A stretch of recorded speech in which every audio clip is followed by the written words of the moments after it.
আসসালামু আলাইকুম। প্রায় ২ বছর পর, বলতে গেলে ২ বছর পর এবার ৭ মার্চ খানিকটা হলেও ভিন্ন আঙ্গিকে উদযাপিত হয়েছে যার, যার অবস্থান থেকে, ব্যক্তিগত জায়গা থেকে। যেখানে যেখানে মুক্তিযুদ্ধের সবকিছু ধুয়ে মুছে ফেলা হচ্ছিল ইউনূস সরকারের সময়। সেখানে বিএনপি সরকার গঠনের পর একটু হলেও মানুষ স্বস্তির নিঃশ্বাস ফেলছে নিঃসন্দেহে এবং এবং জোরে সোরে বঙ্গবন্ধুর কথাও বলা যাচ্ছে, মুক্তিযুদ্ধের কথা বলা যাচ্ছে, সেটাই স্বাভাবিক। কিন্তু হঠাৎ আমরা যে খবরটি শুনলাম খুবই উদ্বেগের এবং এই ঘটনার মধ্যে দিয়ে নিশ্চয়ই নতুন করে তারেক রহমানের সরকারকে বিশেষ কিছু ভাববার অবকাশ আছে বইকি। বঙ্গবন্ধুর ঐতিহাসিক ভাষণটি দেশের বিভিন্ন স্থানে ক্ষুদ্র অবস্থান থেকে হলেও এটি বেজেছে। যার একটি উদাহরণ যেটি গণমাধ্যমে এসেছে রাজধানীর মগবাজার এলাকায় বঙ্গবন্ধুর ঐতিহাসিক ভাষণটি বাজাতে সাউন্ড বক্সে বাজাতেছেন। খুবই সিগনিফিকেন্ট একটি বিষয়। এবং আবার যেটি শুনলাম যে রাজধানীরই চানখারপুল মোড়ে বঙ্গবন্ধুর ঐতিহাসিক এই ভাষণটি সাউন্ড বক্সে বাজানোর অপরাধে ঢাকা বিশ্ববিদ্যালয়ের পদার্থ বিজ্ঞান বিভাগের শিক্ষার্থী আসিফ আহমেদ সহ 2 জনকে আটক করেছে কর্মকর্তা। মনিরুজ্জামান যেটি বলছেন গণমাধ্যমকে যে ওটা বঙ্গবন্ধুর 7 মার্চের ভাষণ বাজাচ্ছিল, এটা তো নিষিদ্ধ, এজন্য তাদেরকে আটক করা হয়েছে, নিয়ে আসা হয়েছে। সাংবাদিকদের পক্ষ থেকে জানতে চাওয়া হলো যে পরবর্তী পদক্ষেপ কি। ওসি মনিরুজ্জামান বলছেন যে এত তাড়াতাড়ি যদি সিদ্ধান্ত জানতে চান তাহলে কেমনে কি হবে, এটা আমাদের সিদ্ধান্তের বিষয় আছে, নিয়ে আসছি, স্যারের সাথে আলোচনা করি, তারপর বলতে পারবো।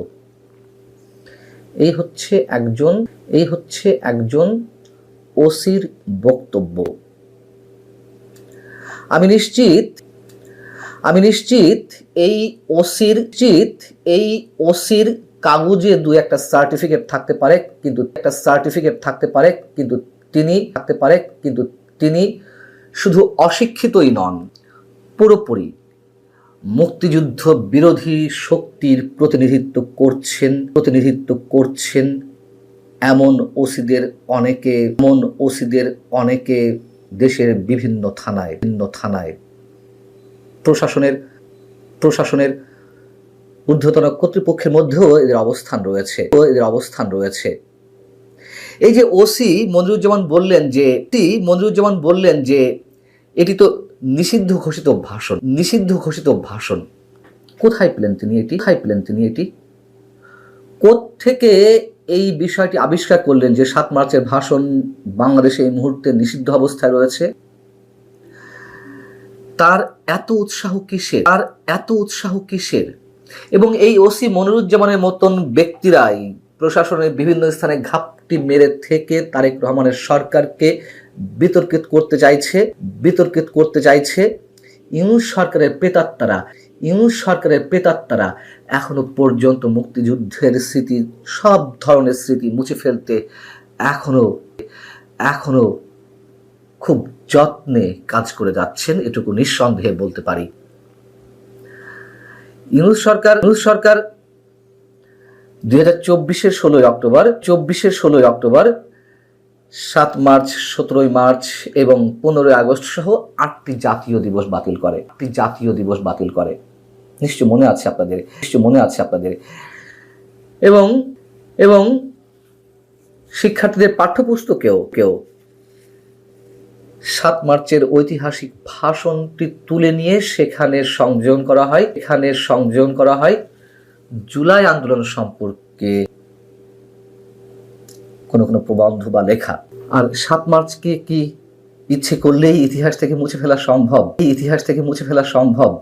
যেখানে জাতিসংঘের ইউনেস্কো ঐতিহাসিক এই ভাষণটিকে বিশ্ব প্রামাণ্য ঐতিহ্য হিসেবে স্বীকৃতি দিয়েছে। বিশ্বের বিভিন্ন দেশে এখনো বছরের পর বছর ধরে গবেষণা চলছে এই ভাষণটিকে ঘিরে। শুধু 7 মার্চ, 17 মার্চ কিংবা 15 আগস্ট নয়, ইউনূসের মির্জাফর সরকার তো রিসেট বাটনে প্রেস করে পুরো মুক্তিযুদ্ধের ইতিহাসের খোল নলচে পাল্টে দিতে চেয়েছিল। 1.5 বছর ধরে যে সারা দেশে অসংখ্য মুক্তিযুদ্ধের স্মৃতিচিহ্ন ধ্বংস করে ফেলেছে। তারপরেও কি কোনো মানুষের মন থেকে, হৃদয় থেকে 71কে মুছে ফেলা সম্ভব হয়েছে? বঙ্গবন্ধুকে ছোট করা সম্ভব হয়েছে? আবার শুধু ইউনূস সরকারই যে 7 মার্চকে জাতীয় দিবস হিসেবে উদযাপন করার বিষয়টি বাতিল করে দিল তা নয়। বাংলাদেশের বিভিন্ন সামরিক সরকার বিভিন্ন সময় এই ভাষণটিকে নিষিদ্ধ করে রেখেছিল। কি উদ্দেশ্য ছিল? উদ্দেশ্য ছিল স্বাধীনতার নৈতিক ভিত্তি দুর্বল করা।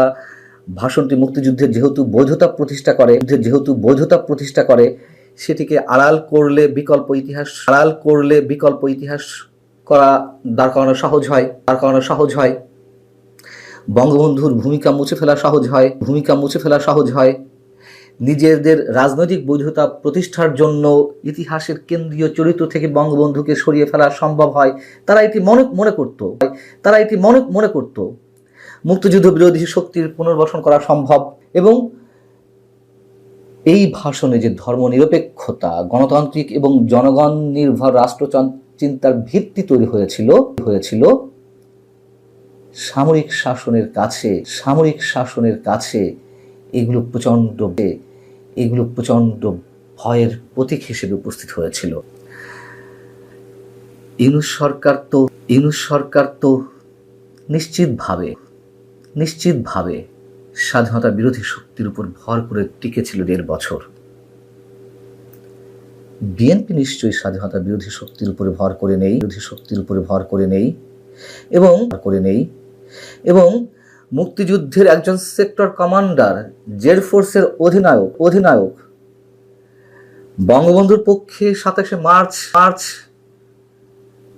স্বাধীনতার ঘোষণা দেওয়া জেনারেল জিয়াউর রহমান যে দলের প্রতিষ্ঠাতা, সেই দল আর যাই হোক কোনোভাবেই মুক্তিযুদ্ধ বিরোধী শক্তির আশীর্বাদ পুষ্ট হতে পারে না, অথবা মুক্তিযুদ্ধ বিরোধী শক্তির হয়ে নিয়ন্ত্রিত হতে পারে না, কোনোভাবেই না। সেই বিএনপি নিশ্চয়ই 7 মার্চকে অস্বীকার করে না। কিন্তু সেই সরকারের সময় 7 মার্চের ভাষণ বাজানোর অপরাধে কাউকে আটক করা হবে, আর আটক করে সেই পুলিশ কর্মকর্তারা বহাল তবিয়াতে থাকবেন। তারা উল্টাপাল্টা ব্যাখ্যা দেওয়ার চেষ্টা করবেন, 7 মার্চের ভাষণ নিষিদ্ধ, এই জন্য তাদেরকে আটক করা হয়েছে। এ ধরনের কথা বলারও ধৃষ্টতা দেখাবে, এটি মেনে নেওয়া যায় না।